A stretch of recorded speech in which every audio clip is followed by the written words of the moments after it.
for sure. Um, on Wednesday, was it? We were in Vegas. We did a meeting, and we usually do the meeting at 6:30. We did a training beforehand at 5 p.m. right there in Vegas, and they had a whiteboard there, and the whiteboard was a really cool little whiteboard actually. And I thought we got to use that whiteboard just for the sake that there's a whiteboard there. And we did. I didn't know where we were going to go with it. I did not feel inclined or any inspiration to talk about the comp plan, even though there was probably a couple people there that might have been new or maybe could have learned something there, but I just didn't feel that. And I started just going with something and followed that, and it ended up being a really great impromptu training as far as what we were going to train on. But it wasn't impromptu information. It's all been around. Let me share my screen here. This book right here, which I know some of you have ordered or are listening to it now, Leadership and Self-Deception. Depending what way you like to learn things, listen, or if you like to read. I like to do both, but in this particular book, I like listening to the audio just because the way they set it up and the examples and the interaction, the way they do it with the characters that are involved in the story. Either way, but I'm learning some things. Like some of you know my story with Isagenix and Lenny handing me that book, The Science of Getting Rich. And it was that book that really helped me at that moment in time take things to the next level, things that I didn't know. This book is doing that for me. Very profound.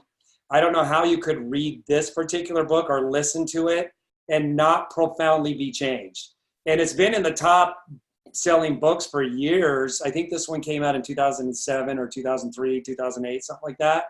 And it's been a top seller. I had never heard of it before. And Malcolm is the one that introduced me to it. About a month or two ago. And so I'm still listening to this one over and over, but I've also, there's 3 different books in this series. When they start this book out, this particular one, they said, we had no idea that this was going to turn into what it did turn into. Okay. And so that's usually the best kind because you're following inspiration and that inspiration turns into something great. So there's another book, though, that I'm listening to now. This is the follow-up book to it, The Outward Mindset. So if some of you have already had that profound impact from listening to the book, like we started listening to it as a family. And I know other people are doing that, like they're getting their spouses involved and other people involved from the first book, and they're listening to it because it is so profound. And you know that it's changing your relationships with people and even just driving down the street. And they want other people that they love and care about to be on the same page with that. This one here, it goes more into a business setting, but they're still using real life stories that are outside of a business environment. And I had a very profound breakthrough just on Friday with this one. And so I'm still going on. I haven't even listened to it all the way through yet. And so this is the second one. And then there's a third one right now off the top of my mind. I can't remember what it's called. So what I want to do is just see if we can duplicate or replicate what we did on Wednesday night. That if you can see things clearly, the clarity is the key. Like I was listening to a Tony Robbins on Saturday morning working out, and he said clarity is totally the key. The more you could define your goals and your objectives, the more clear you are on them, that's the key. And with our challenges that we don't know why we keep sabotaging ourselves, we know that we need to improve in personal development to get the results. So many of us are on that page already, right? We get that, but yet there's blind spots. And the more clarity we can get around those blind spots, the less we self-sabotage ourselves and we go from one magnificent win to the next. So it's an incremental, that whole self-actualization, right? So let me move this down here like that. Can you co-host me so I can help with sound? Yeah. So whoops. Did you just mute yourself out? Because I went to co-host you and it said muted. Let me Oh, I can mute and unmute, but I'm just not. So in Yeah, that there case, you're we need to co-host switch now. it. Okay, Okay. cool. So what I want you to do is help me come up with what, like, the purpose of life. We started this out like in our meeting for, you know, our training meeting, like, what's the purpose of life, right?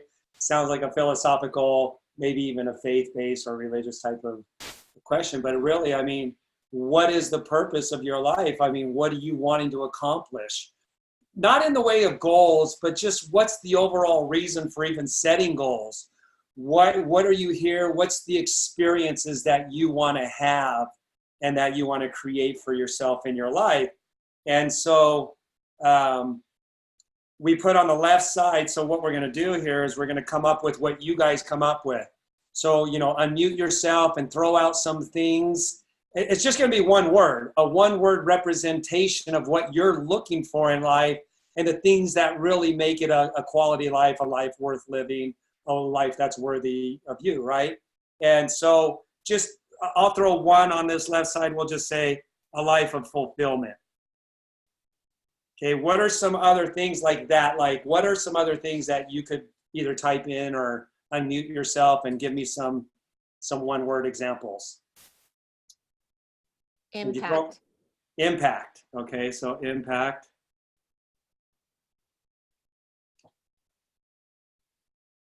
And she actually said positive impact. So I'll add one there. So like progress, we'll say as well. Progress, impact, positive impact. What else? Joy. Joy. That was a huge one for us. We put joy. Or service.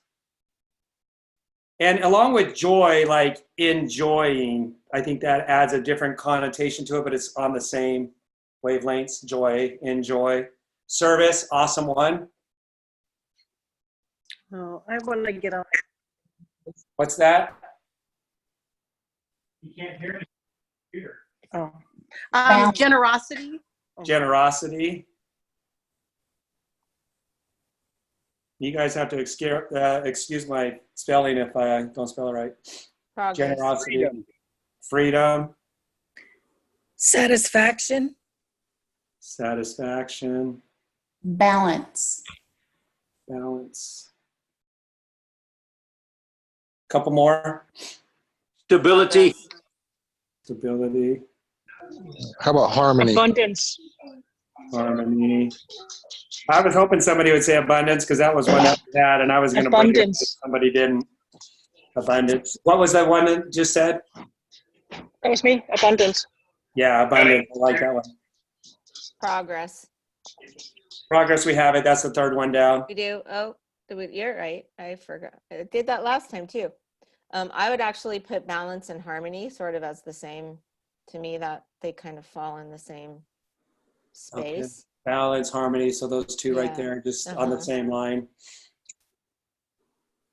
Along with some of these words, some of them overlap in definitions in some ways, but success, Connection.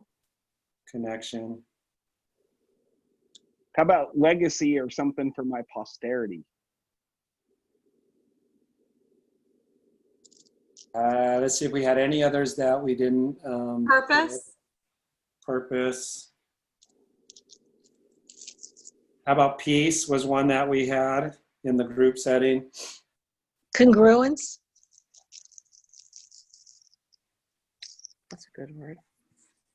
Okay, I think that's good. So, okay, all right. Now, that's the goal. I mean, could you imagine having somewhat of each one of those in your life, and then you're literally experiencing that? Like, that would totally be an awesome life if in all the area, all of these different things that we came up with, and I'm sure there's a few more, probably a lot more. I think you should add in present because that's present, something that I think we're all kind of struggling in the with. now. Mm-hmm. Right? I mean, how would your life be if 95% of your life you were experiencing that in the current moment? That was your experience, that was your conditions. I mean, and we pretty much address it all there. Joy, impact, abundance.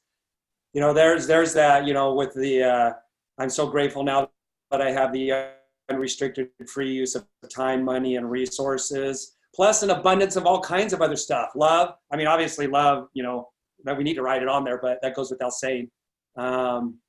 Because all of these are probably an offshoot of love in one way or another. Charles Handel says the law of attraction is the law of love when you're attracting those things that you desire, that have all of these things in it. They're positive. Okay, so success, and so now let's go to the exact opposite of those. Let's see what kind of one words we could come up with the exact opposite for this side. So fulfillment may be a word like empty, just feeling empty inside, not fulfilled, unfulfilled, right? Or empty. What would be the opposite of, let's just go down the list and see what you guys can come up with. Impact, positive impact. What would be the opposite of that? Negative or toxic? Negative. Bad example.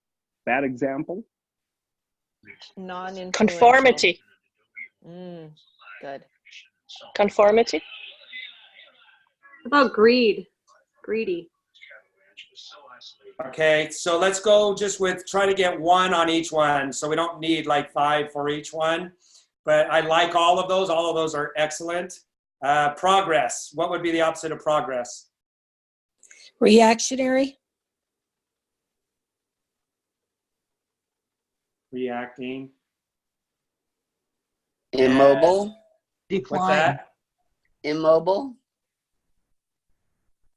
Yeah, I'm not gonna write some of these down, but I like them. They all fit there. Otherwise, we're gonna run out of room. Stagnant. That's a good word, Melissa. We came up with digression instead actually of going think stagnant- forward. Yeah, You're stagnant going feels good backwards. Okay, digression.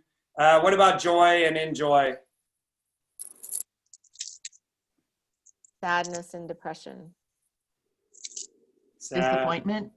depressed. Okay. Service. Selfish, right? Selfish. Selfish. Selfish, yeah. Generosity. Greed.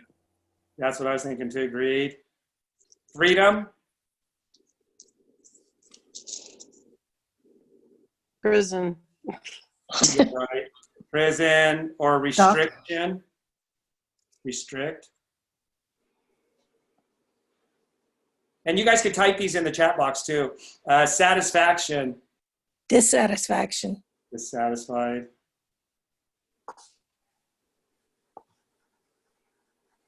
Balance.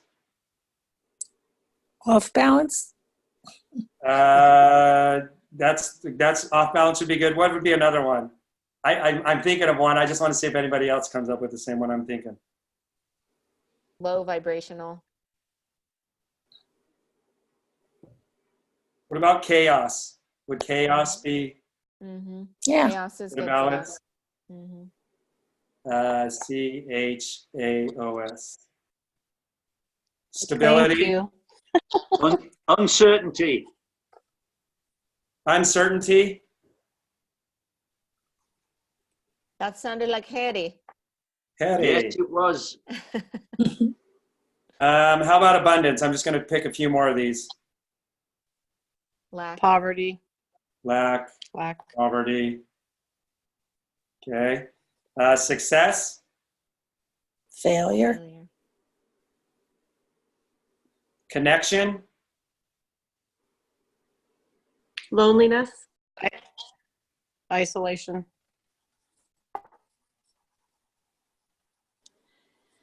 Whose voice was that said isolation? Melissa. Oh, Melissa. Totally sounds like Janie Zach. Is Janie Zach on here? I just No, but it totally- does. Melissa, that's funny. I didn't notice that till you just said that. But she does sound Purpose. lost. Oh, yeah.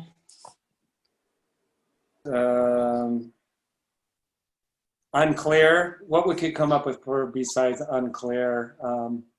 Like lack of clarity. Clarity. Directionless. No direction. Foggy. What? Okay, I no. was just saying foggy. Oh, okay, yeah, foggy. No direction. Peace. Turmoil. Yeah. How about anxiety too? Anxiety. Yeah, that's good. Stress. Conversation's good too. Stress. We'll put that on there. Mhm. Present. Disconnected. Absent.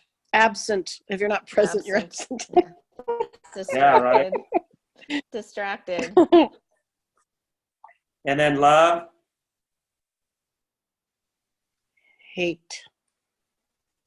Anger. Anger. Fear. All right. So, what we want to point out here and see if you could self-discover this. There's something that's clearly like, in order to accomplish these versus experiencing these, would you guys agree that in most all these cases, there's going to need to be an action? Okay, so it's going to take, let me go back a little bit here. A choice. It's going to take action. Hang on. Take action. And then over here, what would be the opposite of taking action? Passive. Stuck. I would say you start from the book. We start justifying why we're not. No, don't go there yet. Don't jump ahead. Taking action would be no action, right? Or stuck. Inaction. Inaction, stuck, being passive. I like all those words for that. Okay, so, all right. So this is being proactively, I mean, if you're going to have satisfaction, there has to be some kind of proactive action that's taken place for you to stand back and be satisfied, like mowing the lawn really nicely, right? To have progress, there's going to need to be some kind of action. To have an impact, positive impact, there's going to definitely need to be an action that takes place. These things these don't happen passively on their own. If you're going to have harmony, there's going to be a way that you're conducting yourself in a certain way. If that's in a relationship, you're proactively acting a certain way. You're going to create abundance and success. Those are action-oriented results. Because these are a result, right? These are not the thing in and of themselves. It's a result. These are a result too. But could you say that in most cases here, you could experience a lot of this without taking any action, right? Turmoil, Yes. Anxiety, disconnected, absent, hate, doesn't take any action, being sad, they really don't take any actions, do they? Empty inside. So starting up here at the top, no action. We want to talk about this right here. If we're going to create, and in this case, I'm going to use as an example in and out of our Isagenix, success with our Isagenix, creating the healthiest, happiest people on the planet, and in the same time, creating abundance and success, which gives us more options and more of all of this, okay? So I want to keep in mind this no action thing. And when it comes to your Isagenix business, or I'm going to use that. You can interchange it with relationships, your spouse, your kids, you'll find a lot of this over here with kids, right? Your teenagers. You haven't really created a positive action. There's no positive action that you're creating with your relationships with those that we love the most. That's gonna, you know,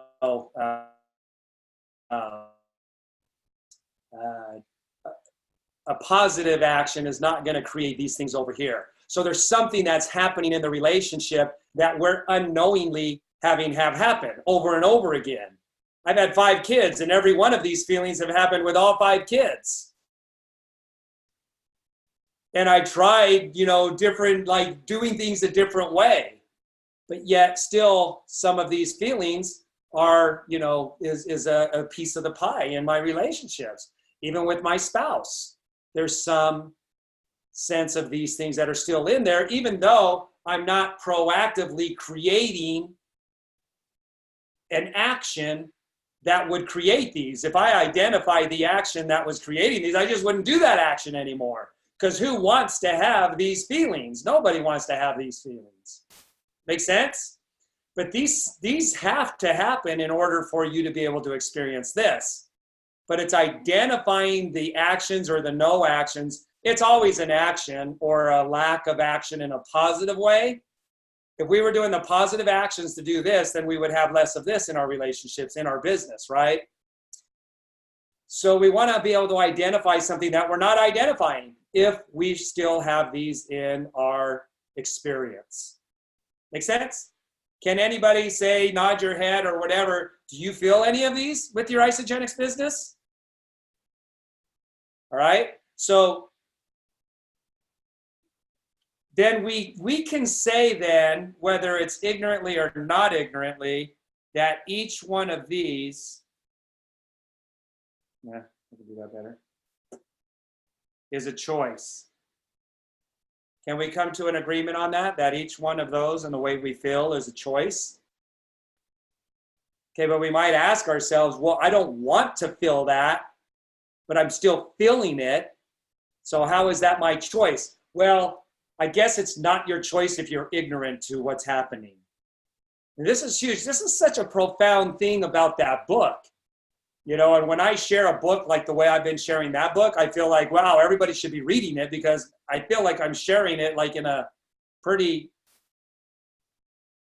inspiring way, right? Like if they're not getting the message that they should read this book, then I'm doing something wrong. Okay, and I don't feel like I was doing anything wrong, but I bet there's a lot of people that have not read the book. So the book very profoundly helps you to see why these are showing up and how it's your fault. How you're the problem. They talk about a child in the beginning of the book that's learning how to crawl, and the baby backs itself and wedges itself into some furniture, and then it gets stuck. But the baby just keeps pushing, and the more the baby pushes, the more stuck it gets. And the baby's thinking something else outside of it is causing it to be stuck. And the baby has absolutely no knowledge, no way of figuring out why it's really stuck, because it doesn't have that knowledge base in its brain at all. And so the baby is doing everything it knows how to do, and yet the baby is still the problem, because the baby cannot see how it is the problem. Make sense? So let's use another scenario that I think people can relate to, regardless if you're old enough to be married or if you've had a relationship or if you've had kids or not. I think everybody can relate to this story. And so we're going to use husband and wife. And I'm just going to frame it up in the way that they did in the story. It could be vice versa. But in this case, the husband's the provider. He's got the job, and the wife is at home taking care of the kid and raising the kid, the baby, the newborn. And that's the scenario. Okay, that's the basis of the scenario. Now, life's going on, and we're in the middle of this circumstance with this scenario, and it's 1 o'clock in the morning, and the baby's crying. And the husband gets woken up by the crying, but he's thinking inside his head before he makes any movement, you know. And the first intimation he has is get up and help with the baby. Now, I do want to say something that they don't really talk about in the book right here. everybody knows something about the right decision in any moment. We call that our conscience. In religious aspect, in Christianity, they might call it something like the light of Christ. It's everywhere, present all the time. And it's that intimation that you know instinctively inside yourself what is the right decision to make in any given scenario, okay? And so there isn't anybody that's without that. My personal belief is that everybody has that conscience. And okay, so no matter what their upbringing is, they know, maybe very subtly, maybe very quick, like a flash of a light or a blink of an eye. Okay, they know in that little blink of an eye what the right decision should be in that particular scenario. Okay, and I'm not going to argue other extreme, very exclusive cases. In general, 99% of the time, we know what the right decision is. So the husband gets this feeling, I should get up and help with the baby. But then he ignores that feeling. So the way they say that in the book, he ignores the feeling and doesn't wake up. So I'm going to jump ahead a little bit. They call that, so the event takes place, the baby cries. And let's make sure we know that that's at 1 a.m. in the morning, right? The baby cries. There's the event. The husband said, he decides he's going to fake like he doesn't hear the baby crying. He's not going to get up and do it. They call that self-betrayal. He betrayed what he knew to do, and it was all within himself, so he betrayed himself. And so in that moment, I wanted to get some more call-outs here. What's going through the husband's head? Because, and don't say this part, you guys, yet, for those that haven't read the book, there's a step that happens right here. But before we name that step, what's going through the husband's mind as to what he's thinking as to why he doesn't need to get out of bed and help the baby? What's going through his mind? I've had a hard day. I've had a hard day. He had a hard day. Okay, let me do these. She's home all the time. Okay, hard day. She's home all the time. Her job. All the time. All the time. AT&T. What else? It's her job. It's her job. He needs sleep more. He needs more sleep. Why does he need more sleep? He's the hard worker. He's the provider. I'm the provider. Okay, what else?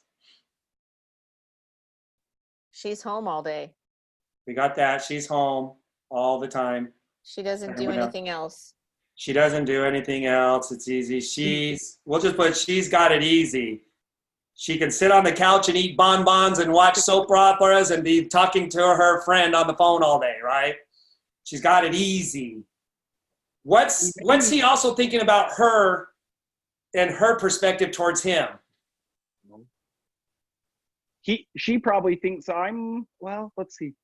What would he be saying? What's going on in his head about her in this moment? She's a bad mom. It's her What? job. That she doesn't appreciate him. She doesn't appreciate his hard work, right? His stress. She doesn't appreciate his hard work, stress, duties.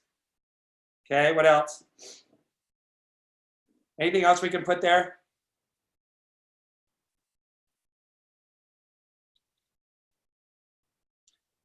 Okay, now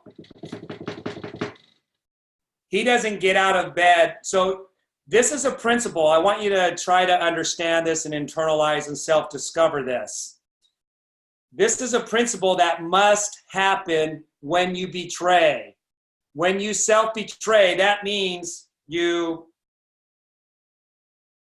took no action. Okay? So we self-betrayed, we took no action. The thing that has to happen And you're going to discover this. This is what the book helps us to see, that blind spot, and why this stuff starts to happen over here, which is really an action that we took, but it was because of no action. So self-betrayal leads to something called justification.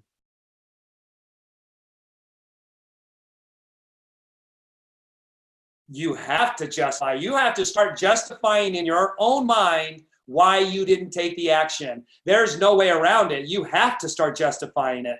And in this case, is he justifying it in an accurately true way in these things that we came up with? Is he 100% accurate, based in truth? No. No.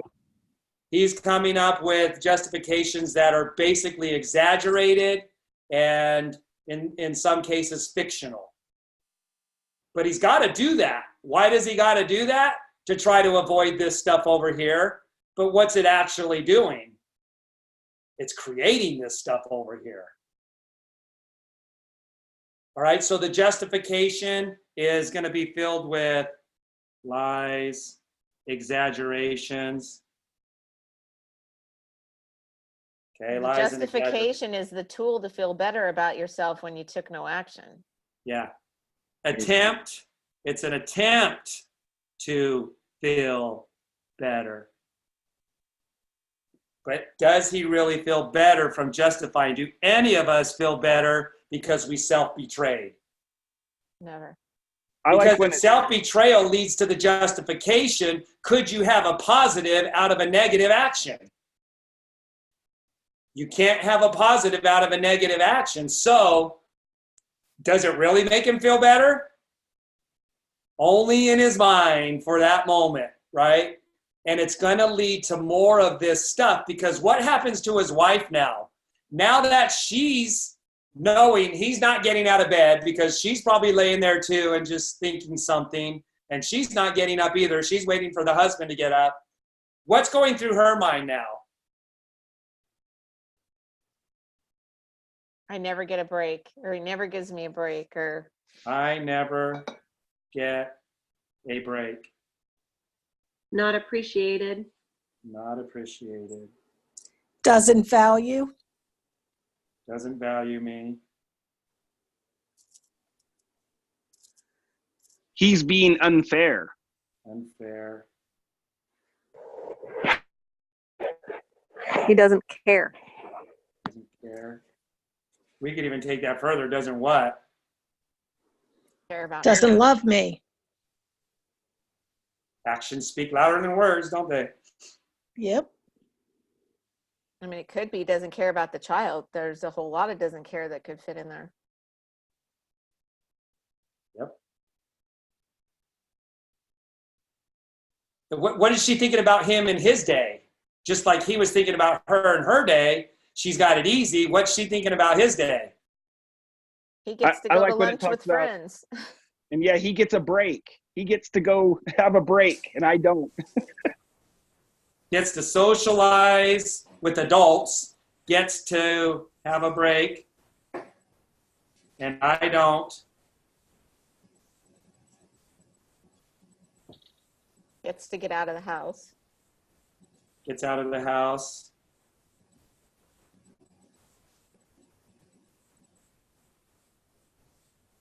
Okay, so we could go on and on with that, right? So the term they use when the husband's doing that is called in the box. He's operating from in the box. So husband's here in the box. And when you're in the box, you treat other people, others, as objects, not as a human being. You're treating other people as objects. It happens in business with managers, employers, owners of the company. You know, they want the bottom line. And if you don't deliver, you're severely, penalized or fired or whatever. And they don't even know what's going on in your life, right? They're just looking at the bottom line, and you're an object to help them fulfill that bottom line. Happens in business, it happens in relationships. The husband's doing it to the wife right here. Does he really care about her? Does he really love her? Is he really looking for the reasons as to why to treat her like a human being? See, here's what I recognize. I'll be transparent. I've been the husband in this case. I've had all of those things go through my mind. And let me ask this question first. When they started their relationship and they got married, remember, in some of us older, maybe, I don't know if they still do this. Anybody know what this means? Does anybody know what that means right there? I do. It's true love always. True love always. Yeah, right? How many of you wrote that on your peachy? So did they start their relationship together, you know, this bond of matrimony with each other to treat each other like objects and to create these kind of feelings over here when they first got started? No, absolutely not. They got started because they were in love. They saw each other for who they were, and they decided it would be a good match, right? So there was nothing but respect here in a healthy relationship. Respect, honor,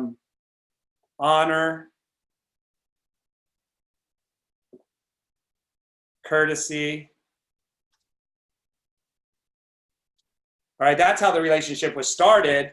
Is that happening here with this particular scenario? It's not happening, is it?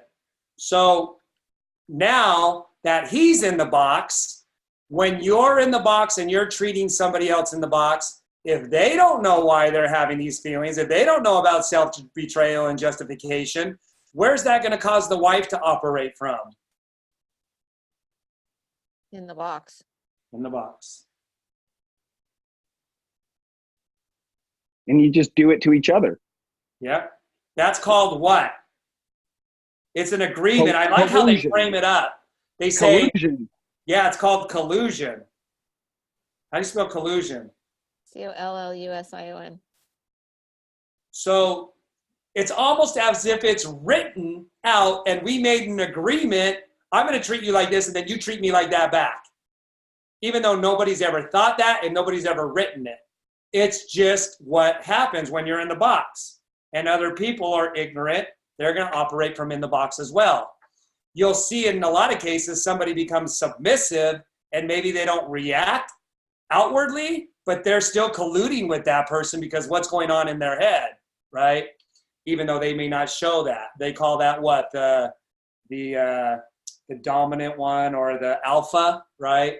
But usually you're going to see some kind of interaction that still has actions that are taking place in that collusion with operating from in the box. Both people are now treating each other like objects. Now, if the love is strong enough, you'll get through that, right? And you just keep filling your cup while it's leaking out the bottom, right? So the choice here was get up or sleep.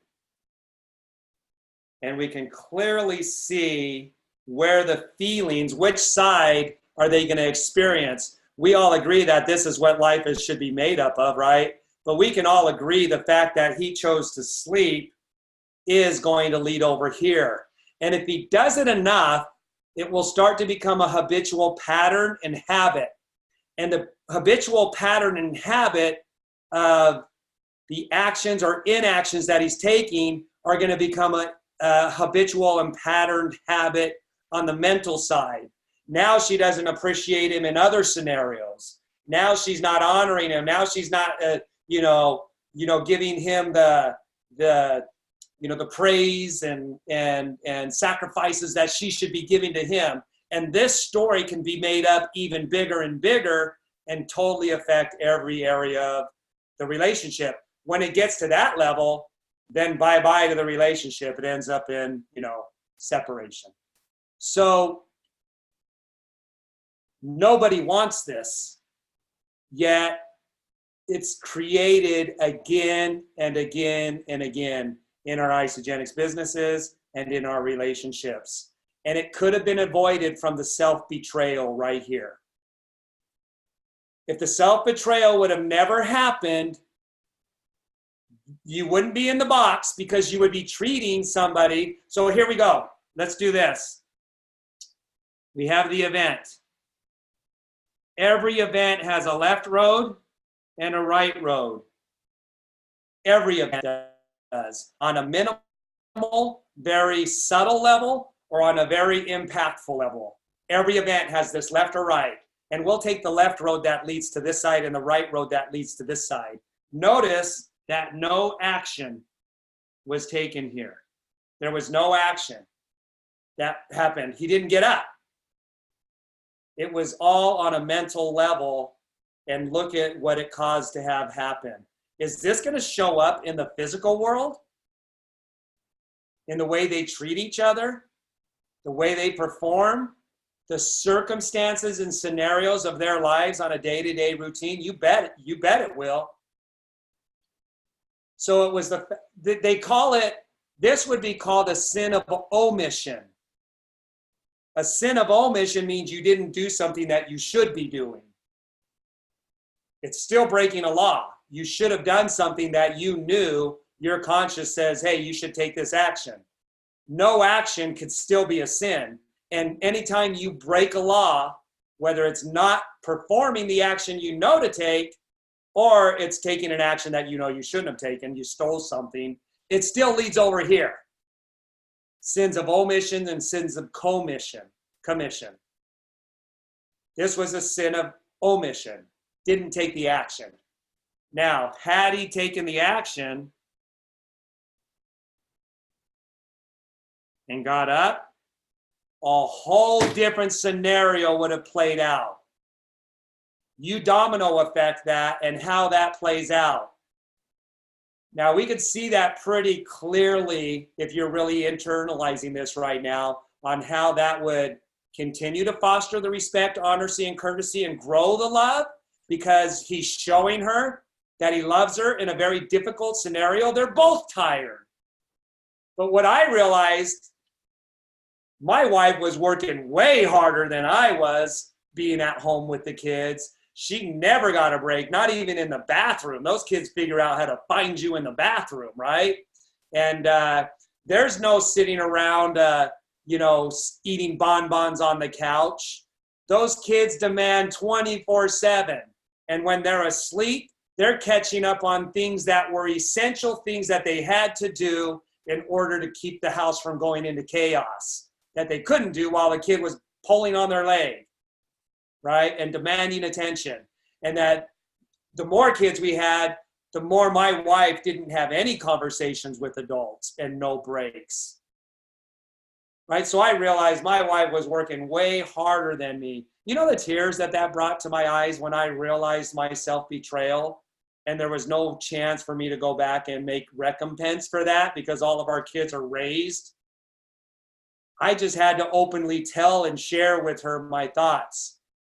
I had one of the greatest conversations I've ever had with Carrie because of the things that I had learned and what I had admitted to, and the asking for, not necessarily for forgiveness, I guess in a way, but letting her know that I now recognized and what I did. And if I could take that back, I would, because I know now. These things that happened over here, and somebody that's less patient and less loving than Carrie would have probably left me over some of the ways that I treated her if she was very demanding in the way that I acted and I didn't act that way, right? So we can all see the scenarios and how they could build this had we taken the actions. What about in your Isagenix business? I'm telling you right now, there are things that you are self-betraying that are causing your business not to have this scenario over here because of your lack of action, because of your sins of omission. And every time you did not do the action, you went into justification. You started to make up stories. David Wood talks a lot about that, right? The stories that we tell ourselves, the lies, the exaggerations that we play out. Event, lack of action, justification. And it could be on very simple things like connecting with 2 people a day. Just that simple thing, and your self-betrayal.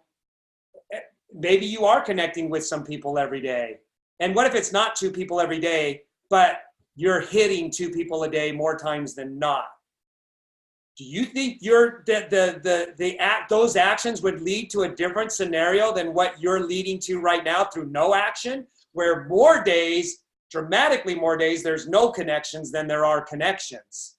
Would there be a different scenario being played out in how you're experiencing your Isagenix business right now? Maybe you are making connections, but what about the next step, the follow-up? And you following up with people. And maybe you don't follow up because you don't feel confident in it, but you heard in the training how you should listen to the compensation plan over and over and over until you get it and you have a sleepless night. Every one of these scenarios, you've either taken the left road or the right road when it comes to your Isagenix business. There's all kinds of roads that have showed up where you've taken one road or the other. What about where you got enrolled on the inside of an inside of an inside, and you heard something that caused you to not make the action, and you went into justification because, well, I'm on the inside of an inside, and I don't get any, you're going into justification right there. You immediately go into justification when you take the right road instead of the left road. And justification is supposed to make you feel better, but ultimately it doesn't, because you can't get a right from 2 wrongs. 1, you betrayed, didn't do the action, and 2, you start telling yourself lies and exaggerations and made up stories and putting and piecing scenarios together that are inaccurate. We need to put that over here with these stories. They're inaccurate. Any business that a business owner owns, if it's going to be, it's up to me. If you own a business, if I own a business, if it's going to be, it's up to me. There are no freebies when it comes to owning your own business. So once you start to understand this event equals an option, so right here, we could either go to the left or we can go to the right. If we go to the right, we've self-betrayed. Immediately we go into justification, and you listen to the subconscious. You start to pay attention to how your subconscious is going to start to justify with stories you're already in the pattern and habit of sharing with yourself. Like I said, if this guy does it enough, he's going to do it with other scenarios. Like, whose turn is it to wash the dishes? Who should be washing the dishes? All of a sudden, it's her job to wash the dishes. Why? Because I work hard and I'm stressed and I have the stress of providing the income that, pays the bills. And all of a sudden, what he used over here every time starts to make up the new story over here about washing the dishes or whatever the case might be, the laundry, and then we start to, and then we're treating people like objects. So when we do that over here and we self-betray, are we really, like if I should be following up with people, am I now, because I self-betrayed in that follow-up, which could have been, I should have learned the compensation plan better. I should learn more about leverage so that I could take responsibility for that person that I introduced to the opportunity and the products. But I didn't, and so I betrayed myself. Am I treating that person like a person or an object at that point? And you will find every time that you've self-betrayed, you're treating that person, let's say it's with follow-up, you treated them like an object now, rather than a real living human being. So where's that got to lead to? Everything on this right side. Every single time. You want to eliminate this over here? Buck up, cowboy up, get some grit, and start taking the left road when the choice has to be made. And right now, your habits, you guys are all old enough that your patterns and your habits have been developed on a habitual basis. So it's going to take a why it's going to take a big why for you to get yourself out of that rut. Always powerful? choosing that left road is 100% responsibility. So that's always seeing 100%. I mean, it's 100% responsibility to choose not to do it as well. But when you go the other way, that's taking 100% responsibility for everything that's showing up in your life. So whatever you want, it's the number one bottom line to that is 100% responsibility for everything that is in your space. So what's the 100% for the husband getting up or staying asleep? The commitment he made back here when they decided to get married, the honor, the respect, the courtesy, treating each other as human beings. And that would be in service, right? Didn't we have service over here? Continuing to have generosity and service towards your spouse that started out that way. This is the human dichotomy because it's almost like we're set up to fail. Because you don't even know that this collusion is going on until you read the book, until you take the class. That's why Robert Kiyosaki touts this industry. Where would you learn this? This network marketing is providing this information for you. What you're learning right now that could absolutely change your life in every area of your life, you learned in the network marketing industry. Did that just move you up on the scale of your belief in the industry? If you were at a 4, did that move you to a 7 or an 8?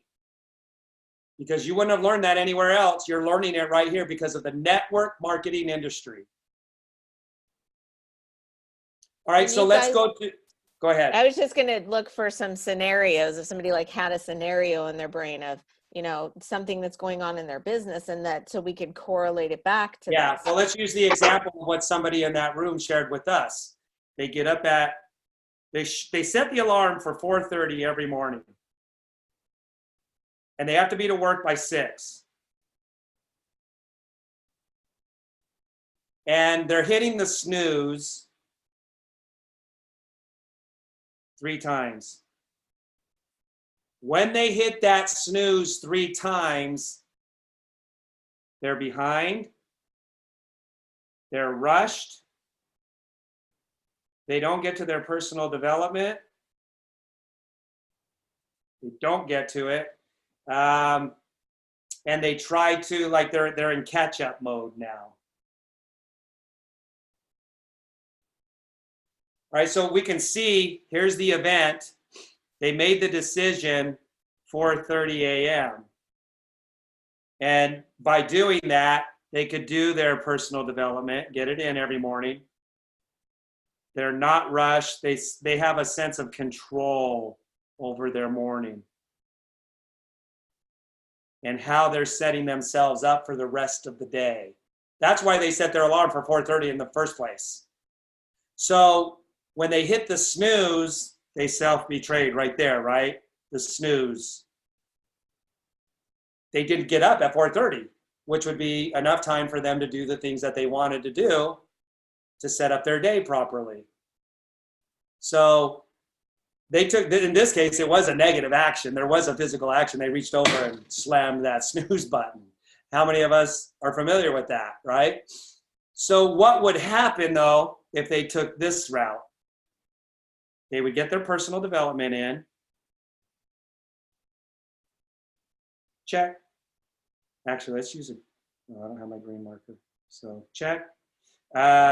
They get their mood right. This is what they shared. When they do get up at 4:30, the mood is right.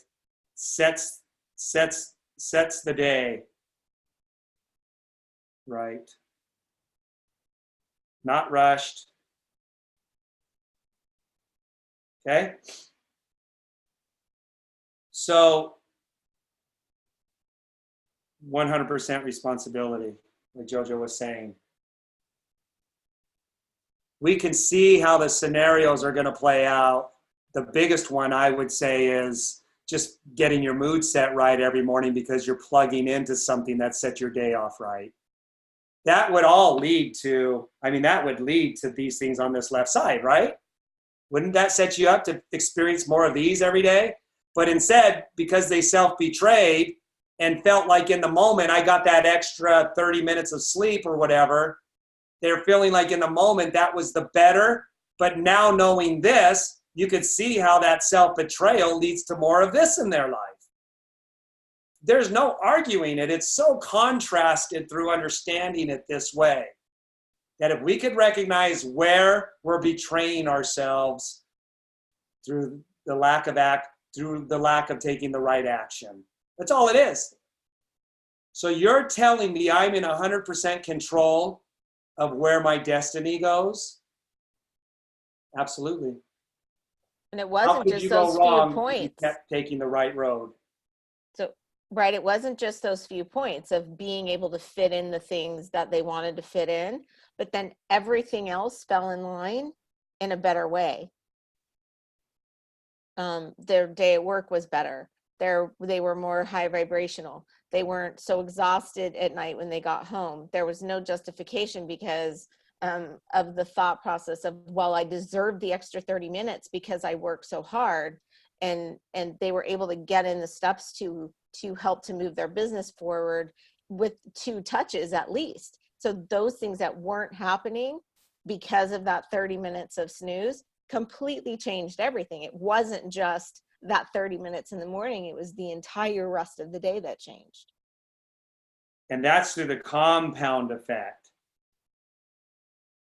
We've all made the right choice, but have we done it consistently day after day? No, because our habits pull us back over to this side, and there's just, we don't see the compound effect. How could you not see the dominoes falling in a direction that moves you towards your goal and your objectives if you were to take that left road consistently every single day, or way more days than not? I've never done it every single day in Isagenix. I've never taken that road to the degree that I could every single day. I've just done it more days than I used to. Or I've done it enough days where I'm consistent. Even Eric Worre said at the event that we went to, I'm not consistent.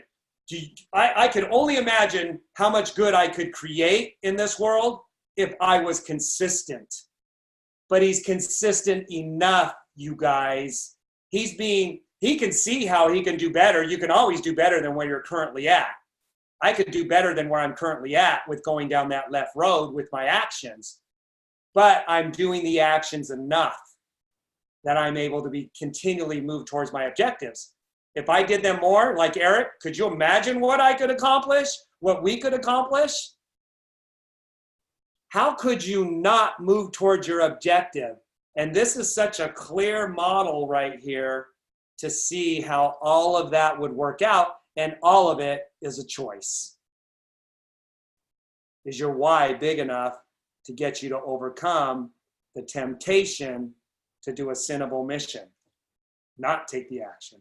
I'm gonna tell you right now, it's easier for me not to squeegee the wall in my shower after every morning taking a shower.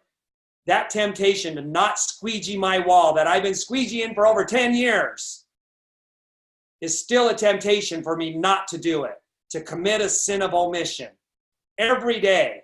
Some days it's worse than others. Some days the sin of omission worked out. I didn't squeegee the wall.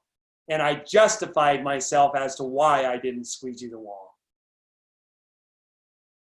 But the next day I went back to squeegeeing the wall, because I know what that compound effect is going to be on the grout and on, the health and wellness environment of my shower if I didn't squeegee that wall every day. Same thing with sharing the message. The same thing with showing up every day. Do you guys see that? And that compound effect? How could it not lead to this side? By law. This is why I say it's immutable. By law. This is why in the Science of Getting Rich, he says it's science. If you do the right, efficient actions consistently and long enough, you have to become wealthy. You have to. It's immutable. Just like these are immutable over here if you keep justifying. And who's in control of that? You're in control of that. So powerful. And so just in wrapping this up, with the person that had brought it up, we talked about just it's a stair step. So if she's getting up at 4:30 every morning now, she's gonna. So this is the actual getting up at 4:30. Did it? Yay! Celebration. And she's now living on this level where she's getting up at 4:30 every morning, and she's doing these things over here. What happens when you get on this level? What appears next?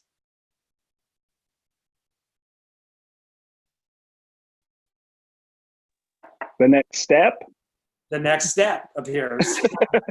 And with that next step, what appears? So you now see the next step. Here's the event. You see it. Left or to the right. In their early morning studying, they realize, you know what? Now that I'm here, I need to learn how to teach people the compensation plan better. So what do they have? A choice.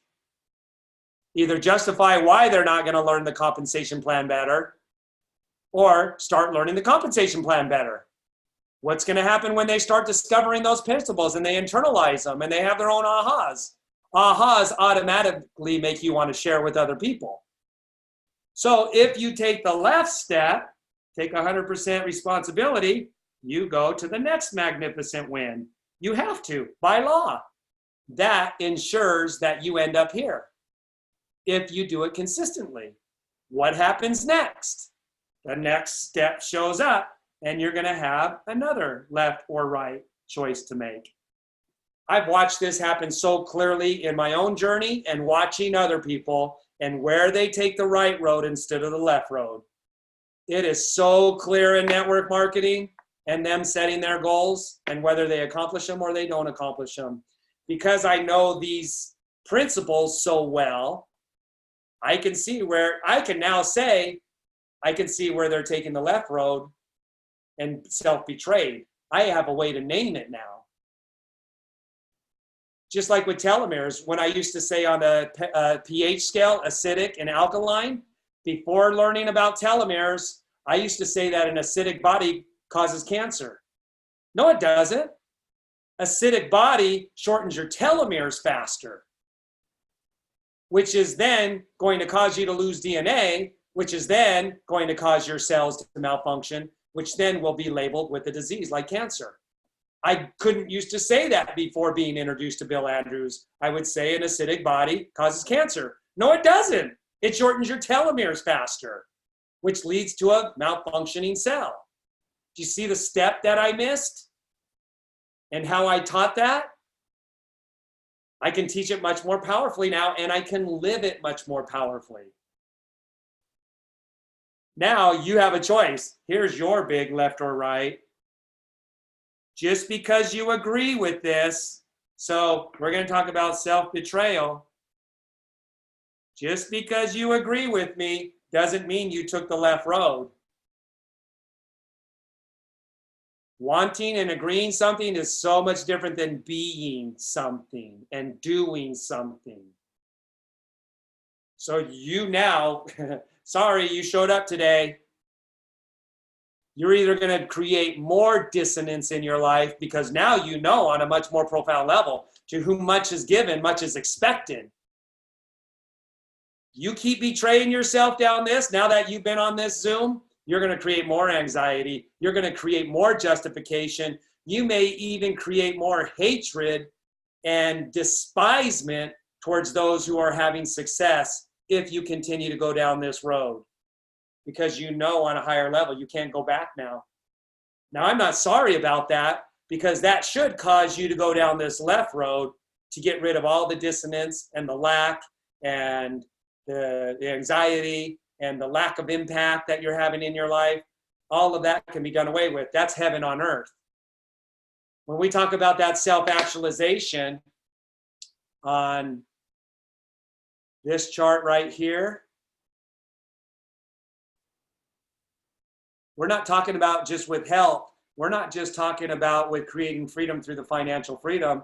We're talking about the entire life experience, self-actualizing. You just learned some principles to self-actualize in your life in a big way, in every area of your life. I've had the best conversations with 2 of my kids now. 2 of the best conversations I've ever had with my kids, 2 of them now. And I didn't have to teach them this. I didn't have to get them to change their behavior. What changed was me stop treating them like an object. And all of a sudden, they felt a dramatic difference. And has that made a difference in their lives? You better believe it has. It has absolutely made a difference in their lives. And in the book, and also in The Outer Mindset, but towards the end of Leadership and Self-Deception, they're telling the manager, you don't try to change your employees' behavior by getting them to change their behavior. Then the manager's like, well, then how do I get them to do what I want them to do? Start treating them outside the box. You get out of the box and you watch how much more you get from your employees and how much more they're willing to sacrifice their own life to collaborate with you instead of collude with you inside the box. People don't care how much you know until they know how much you care. That's a phrase that means so much more to me now. That phrase will forever mean so much more to me based on this collusion inside the box versus showing people how much I care and watch what happens with their actions. I've already watched it happen with 2 of my kids and my spouse because of me operating outside the box. All right, any comments, anything that's in the chat? Anybody want to share anything? Carter? Yeah, I'll make this quick because I think you're reading this amazing book. So thank you, Dave. Thank you, Malcolm. Thank you, Jojo, everyone that's getting on this. Thank you for bringing the energy. I think you can't help but it dawn on you what you've been doing. So this is where I'm going to be authentic. I know in the past, I love your true love. I have banned people who I think the highest of in Isagenix. I feel like they could just transform their life. However, maybe sometimes they don't see it in themselves. And so at first I had a true love for this person, but then I found myself, because they're not taking the actions that I think they're capable of, I started treating them as objects, maybe not reaching out to them as much, maybe not showing them that I actually cared for them. So this is dramatic for me of just, I love that simple definition, treat people as people rather than objects. So I just wanted to share that. Yeah, I thought about this a couple of days ago when I thought, okay, I'm gonna start sharing this stuff. And I run scenarios through my mind, how I want to try and get it across with clarity. And I just laughed, I chuckled at the end because I had this thought, not at the end, but I chuckled at a thought that I had. And it was this: if you're thinking that somebody else needs to be hearing this right now, and you're not applying it yourself, that your scenarios and circumstances are because they're in the box, you just colluded. You're in the box still. After listening to this, if you think the other person needs to hear this so that you guys are not colluding anymore, you missed the big picture and your brain just got you to self-betray. That's how sneaky your brain is if you're thinking somebody else needs to hear this right now for your relationships to change. My relationship improved without telling my wife or my 2 kids anything about it. That's a self-check. I had to chuckle at that because I'm thinking, how many people right now are thinking, oh, so-and-so so needs to hear this right now. Your business will move forward because you're moving forward. Your business doesn't need any one person. Your relationship will thrive and go to that level based on you being out of the box. And so it's kind of an abstract thing. When I first was listening to the book, I'm like, I get it. I can see it, but I can't really put my finger on it. And they even go through that in the book. Like the story of the dad having his talk with his son, I hadn't heard that yet. And I had already had that talk with my son. And I didn't even really know how it came about. And in the story, he says the same thing. I'm like, oh my gosh, I'm in the Twilight Zone. And then I was on my way to Vegas And I was thinking of drivers on the street in a totally different way than I've ever thought of them. Now, I've actually, you know, in personal development, well, if somebody cuts you off, maybe they're on the way to the emergency room. Maybe they have a pregnant spouse in their car, whatever, right? I've done that. No, I was looking at people differently than I had ever looked at them because of understanding this self-betrayal. Well, then the guy brings it up in the book as I'm listening, driving on the freeway. I even look at other drivers differently now, and I'm like, I am in the twilight zone. This is so weird. I had these two experiences that they've just used as examples in the book, right? So everything about your life, everything about your business is so what I was saying was, it's kind of an abstract thing. Like, I couldn't really put my finger on it, but this abstract is becoming more concrete as I think about it and as I try to implement it. And here's something that's helped for me. Right now, am I treating the person I'm working with in the box as an object? Am I treating the person as an object, or am I truly treating them as a person? That really helps me to make the adjustment in the moment. And in most cases right now, it's after the moment has already happened. In hindsight, wow, I did kind of treat them like an object, and I can see how I treated them like an object. I was looking more at the bottom line rather than that person and their feelings.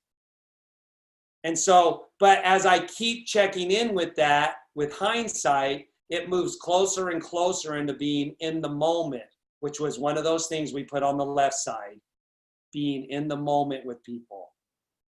Now, who's going to go for this? Who's going to go for the gold? It's a rare individual. It's a rare individual that's going to take this and go for the gold, go for excellence, self-actualization with it. I believe that I have those people right here on the Zoom that are going to go for the gold with it. Otherwise, you wouldn't be here, right? So my belief in you guys is off the charts. We've got to set the example. The buck's got to stop somewhere. If not with me, then who? If not now, then when? Think about it with the Forever Pack. How excited were you in the beginning? How out of the box were you in the beginning? And how in the box are you right now with the Forever Pack? You think about that and the excitement that's died down with the huge, it's not died down in everybody, don't get me wrong.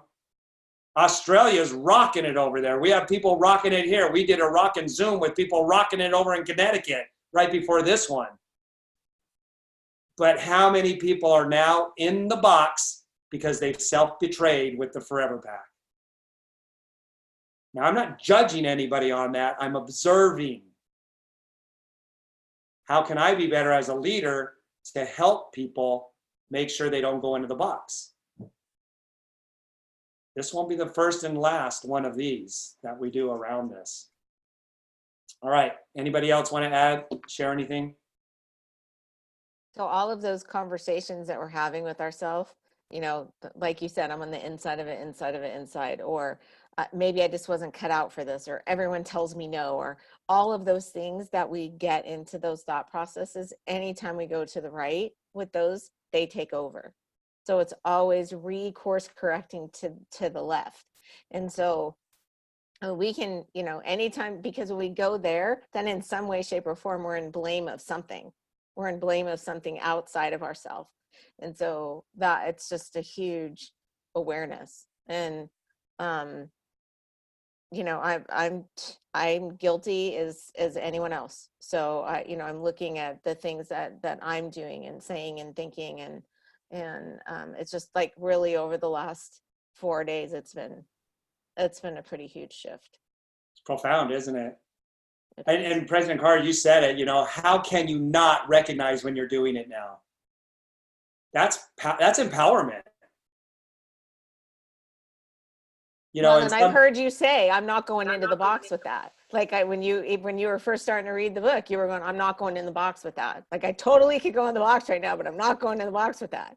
So, you know, your daughter's car broke down. You're like, I'm not going in the box with that. Right. And, you know, now understanding that whole thought, it makes so much sense. And that scenario where I would have normally gone into the box ended up being the greatest collaboration between me and my daughter that we've ever had. like profound that's still carrying over to this day because I didn't get in the box in that scenario. And I'm telling you, man, there's times when my ego, my fear wants to get me in the box. And it wins. It's still winning. It happens to all of us. And there isn't anybody here that's going to be excluded from it. However, we can get better and better at it. And Malcolm, you got to be jumping for joy. You introduced me to this book, and you've been using it for years, you know, for over a decade. And, you know, you recognize the value of this book for people to move their lives forward, especially their Isagenix business. Well, you know, I forgot about it. And then I was rooting through my John Maxwell section of my library, and I saw it, and I realized, oh man, I've got to look at that.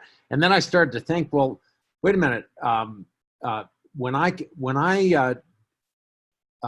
you know, I was sitting on the Squaw Valley chair, and a guy was talking about his knee and how bad it was, and how he was going to get an orthoscopy for his second knee, and of course, my knee was in bad shape when I met you.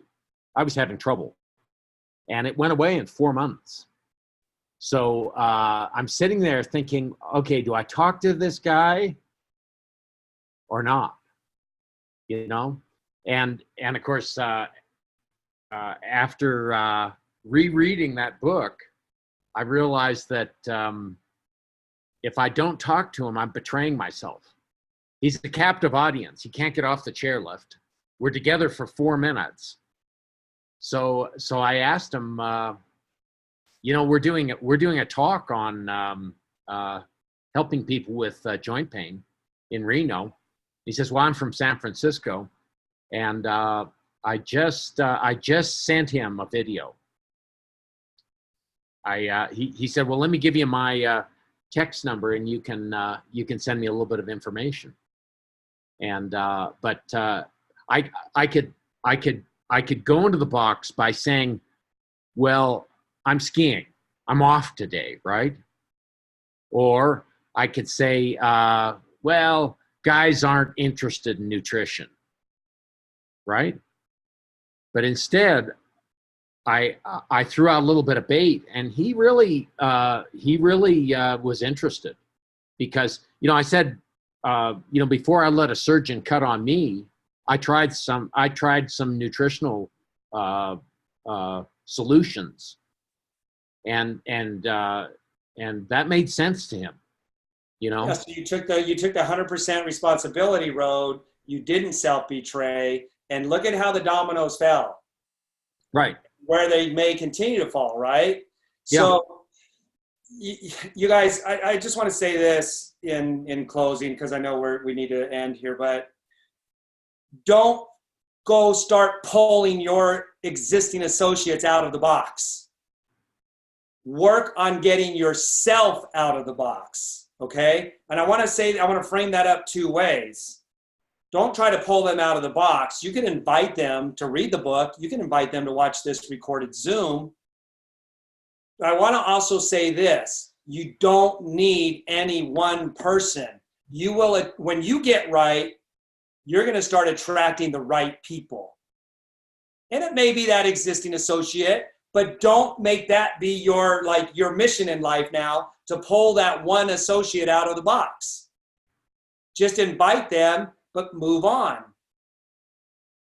Go out and make new connections. Watch what happens when you start getting to that left side of those scenarios: the fulfillment, the impact, the contribution, the balance. All right. Anybody else have a question or an aha they want to share?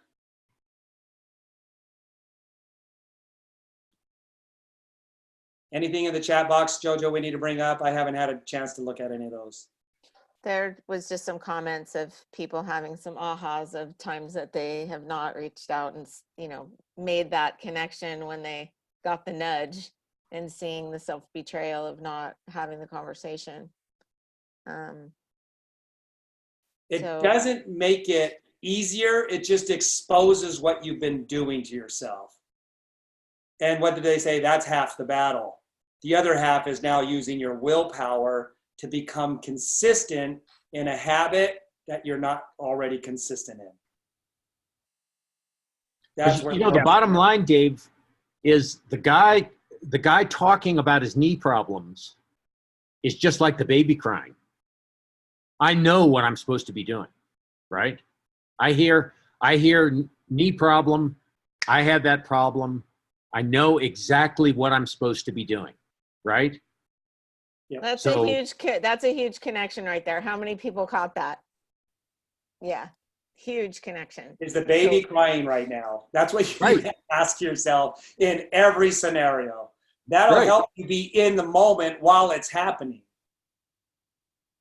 And then when you take, if you're not the type of person that sits and contemplates in the moment, like you react all the time, you react, and all of a sudden you're thinking, you're quiet, and whoever you're always reacting with, all of a sudden you go into this contemplative thing and you're thinking, what reaction is that going to cause from the person? Like you're all of a sudden thinking about things now before you react. Be I mean, totally after- different than the norm. After Eric Worre, the baby never stopped crying. I've got a grocery list of what I'm supposed to be doing with each of the babies. So I had a baby on the chairlift at Squaw Valley. Needed to attend to that. Tomorrow I've got an invitation list, right? And and all of those are people who have some kind of problem. Okay. In fact, at